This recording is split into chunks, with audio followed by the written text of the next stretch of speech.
Hello, my name is Cecilia, and this is Holy Days and Sacred Ways, where we explore the feasts and devotions of the Catholic faith, a program of Rome Was Right, the channel that defends the faith that built the West.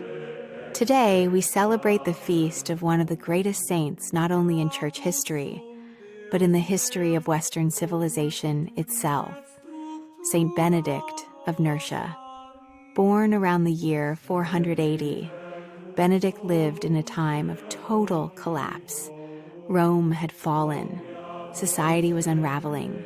Culture, politics, morality, education, everything people once relied on was broken. Sound familiar? But Benedict didn't react the way many of us do.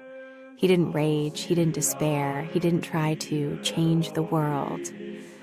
Instead, he withdrew into silence and prayer, and he let God build something new through him.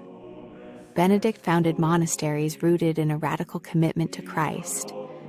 He wrote a short, practical guide called The Rule of Saint Benedict, which balanced prayer and work, silence and community, worship and labor.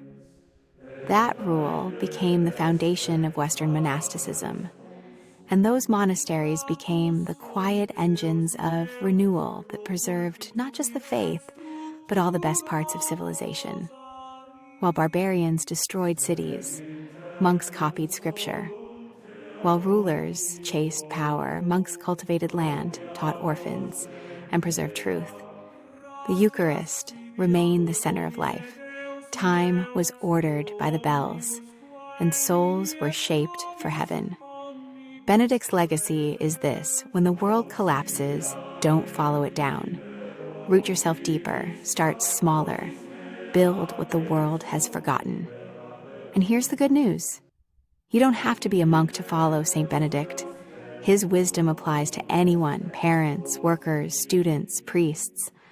Start with structure, live with intention, pray faithfully, love silence, work honestly, rest when it's time to rest, and most of all, seek Christ in everything. Saint Benedict didn't save the world with force, he saved it with faithfulness. And he's still showing us how to do the same. So if you're tired of chaos, noise, and compromise, subscribe to Rome Was Right.